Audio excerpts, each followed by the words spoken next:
Alhamdulillahilladzi ahyana ba'dama amatana wa ilaihin nusyur. Bagi yang belum membaca tadi, baca sekarang. Walaupun sudah lama bangun, tidak apa-apa. Berselawat kepada Rasulullah dengan mengucapkan Allahumma salli ala Sayyidina Muhammad wa ala ali Sayyidina Muhammad.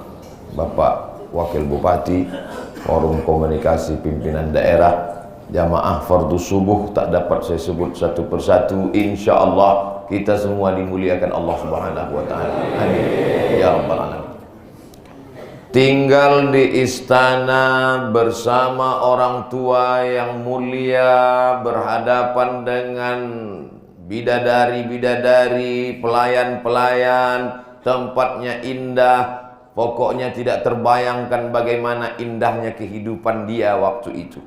Siapa yang sedang diceritakan oleh Ustadz Abdul Somad ini tak lain tak bukan adalah Nabi Musa alaihi salam. Jadi Nabi Musa itu tinggalnya di istana Fir'aun.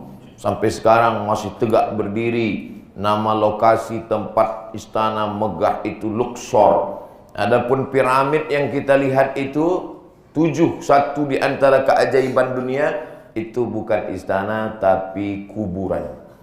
Jadi Fir'aun itu sengaja membangun kuburannya bentuknya runcing, kerucut, tajam. Menurut keyakinan mereka, kalau dibuat kubur itu di dalam batu lalu kemudian kerucut tajam, rohnya mudah naik ke atas. Jadi macam pesawat Apollo dibuat. Mudah kata dia.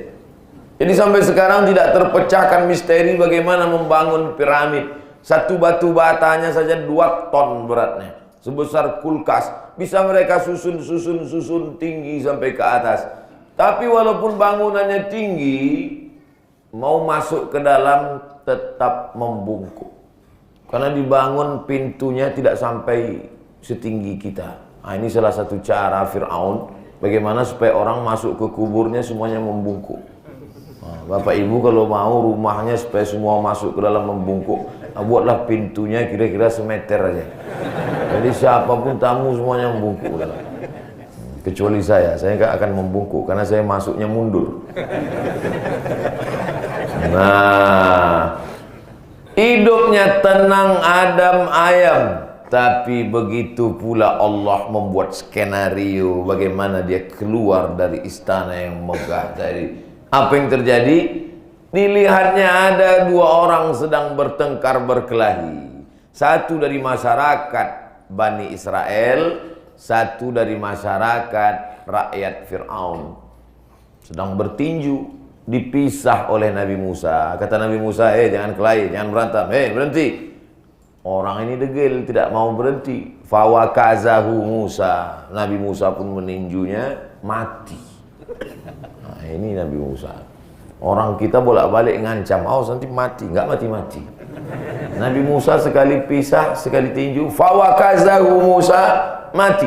Dan yang mati itu rakyat Fir'aun, bukan Bani Israel. Karena waktu itu ada 2 masyarakat. Yang satu masyarakat penduduk asli Mesir, itulah dia orang kelas pertama. Yang kedua adalah masyarakat pendatang, inilah Bani Israel yang awalnya dari Palestina, tapi karena itu serangan gempuran hebat dari Raja Nebukadnezar, akhirnya orang Palestina ini berlarian dari Palestina, sebagiannya lari ke Madinah, sebagiannya lari ke Mesir. Maka inilah masyarakat kelas 2. Yang ditinju oleh Nabi Musa yang mati ini adalah masyarakat Fir'aun. Nabi Musa ketakutan, lari. Sebetulnya cerita di balik itu hanya cara Allah supaya Nabi Musa keluar. Jadi mesti dipahami semua yang terjadi dalam hidup kita ini hakikatnya adalah la haula wala quwata illa billah. Sedangkan Nabi Musa saja begitu cara Allah membuat dia, kondisi dia supaya hatinya tak terikat kepada Fir'aun, supaya tidak terikat kepada istana yang megah, supaya tidak terikat kepada benda, dilepaskan Allah Subhanahu wa Ta'ala. Jadi mana tahu bapak, ibu meninggal anaknya, meninggal istrinya, meninggal ayahnya, meninggal ibunya, Itu sebenarnya cara Allah supaya hati kita tidak tergantung kepada manusia, bergantungnya hanya kepada la ilaha illallah. Kalau hilang benda kita, hilang materi yang paling kita cintai, diambil orang, terbakar, hanyut, itu cara Allah supaya kita lepas dari keterikatan benda. Terikat dengan ayah, terikat dengan emak, dilepaskan Allah. Nabi Musa alaihissalam sebelum anak-anak, sebelum akil balik, sudah dilepaskan dari ikatan ayah dan ibu. Ikatan yang paling kuat adalah ikatan ayah dan ibu. Dilepaskan Allah. Kapan itu?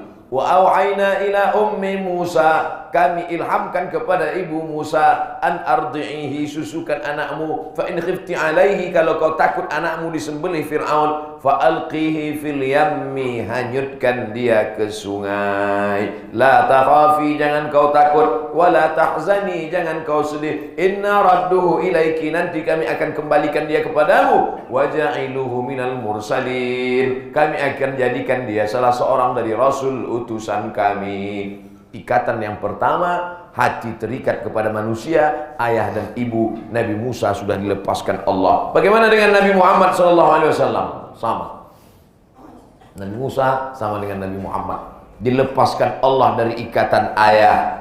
Walamma tamma min hamlihi syahrani ala ashuril aqwalil marwiyah, ketika sempurna hamilnya 2 bulan dalam perut ibunya, tufiya bil madinatil munawwarati abuhu Abdullah, meninggallah ayahnya di kota Madinah bernama Abdullah. 2 bulan dalam kandungan, putus hubungan dengan ayah. 4 tahun di atas dunia, putus hubungan dengan ibu. Allah ingin lepaskan manusia-manusia ini terlepas dari ikatan kepada ayah dan ibu. Wahai adik-adikku, anak-anakku yang yatim, jangan sedih, karena sesungguhnya Allah sayang dengan engkau, supaya lepas hatimu dengan siapapun. Sekarang krisis anak-anak kita adalah, ada anak yang kaya raya, dibesarkan dengan kemewahan, sampai tidak tahu bagaimana cara mengikat tali sepatu. Ini penyakit luar biasa.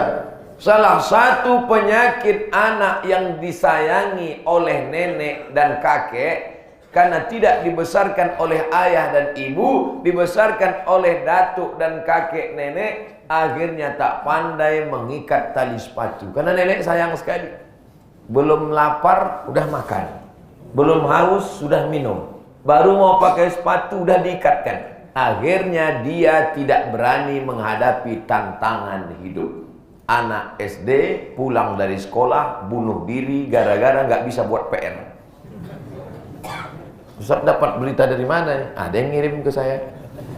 Artinya apa? Tidak punya kesiapan mental menghadapi masa depan. Makanya nabi-nabi itu digembleng oleh Allah Subhanahu wa ta'ala. Jadi maksud Ustaz, anak kami mau kami jadikan yatim? Bukan begitu, brother. Buat anak itu mandiri, kirim ke pondok pesantren. Saya baru pulang dari Kudus. Ustaz kan nggak dikasih masuk Kudus, dikasih masuk ceramah aja nggak boleh. Sampai di sana saya berkunjung ke para kiai. Ada pondok pesantren yang Yambu Al-Quran yang didirikan oleh almarhum Mbah Arwani. Anak masuk pesantren tamat SD. Bahkan bukan tamat SD, tamat SD masuk pesantren, SMP biasa. Anak masuk pesantren SD kelas 1, kelas 2, kelas 3, kelas 4, kelas 5, kelas 6 tamat hafal Quran. Mudah-mudahan anak kita menjadi para penghafal Quran. Jadi biasanya orang masukkan anak ini setelah akhir balik, tamat SD umur 13. Ini enggak, TK langsung masuk. Wah, ini betul-betul putus hubungan, diikatkan dia dengan Al-Quran. Ini kadang bapaknya kuat, ibunya nggak kuat. Begitu anak diletakkan, sehari bengkak biji mata. Nangis. Kamu kenapa? Kata suami. Anak, jangan nangis. Kata bapaknya kuat, tegas. Jangan nangis. Daripada anak kita menjadi pecandu narkoba, pemabuk, sakau, lebih baik dari pesantren. Ibunya marah pula. Yang melahirkan kan aku, kata dia. 9 bulan 10 hari dia di perutku, aku menangis. Bapak itu pula anggota ikatan suami takut istri. Diam pula dia. Oleh sebab itu maka pendidikan dari Nabi Musa, pendidikan dari Nabi Muhammad SAW, jangan buat hatinya terlalu terikat dengan kita, karena kalau sudah terlalu terikat berat. Memangnya Ustaz Abdul Somad gak sayang dengan ibu Ustaz Somad? Oh, saya sangat terikat dengan ayah dan ibu saya. Saya masih ingat waktu emak saya melayat jenazah meninggal, jarak dari rumah 5 km. Dia pergi diam-diam, saya kejar lari. Saking kan sayangnya kepada ibu. Tapi kemudian pada saat umur kelas 2 SD, dilepasnya saya. Kemudian saat SMP, ditinggalkannya saya. Habis itu kemudian saat kuliah, dilepasnya saya pergi jauh. Sehingga ketika beliau meninggal, sakit juga rasa hati, rindu juga luar biasa. Tapi kita sudah punya kemandirian. Mandiri, ayah, ibu, ini ikatan yang pertama. Allah ingin buat Nabi Musa dan Nabi Muhammad SAW hatinya hanya tergantung kepada Allah Subhanahu wa ta'ala. Itulah makna ucapan kita tadi, afdhalul dzikri fa'lam annahu la ilaha illallah. Kenapa orang masuk neraka? Gara-gara terlalu sayang kepada ayah dan ibu. Loh, sayang pada ayah dan ibu kan masuk surga, Pak Ustaz, birrul walidain. Betul kalau caranya benar. Dibuatkan rumah ayah, rumah ibu besar, megah, mewah, mobil, perhiasan. Tapi ternyata dari cara yang haram. Sebetulnya ayah ibu kita pun tidak mau menerima itu semua. Maka putuskan hubungan. Bukan berarti putus hubungan silaturahim. Putus hubungan yang membuat kita terjerumus pada yang haram, kalaupun berbakti dengan yang halal yang baik. Mudah-mudahan kita sebagai anak berbakti pada ayah dan ibu dengan yang halal. Anak-anak kita pula membalasnya di masa akan datang, berbakti pada kita dengan cara yang halal yang diridhoi Allah Subhanahu wa ta'ala.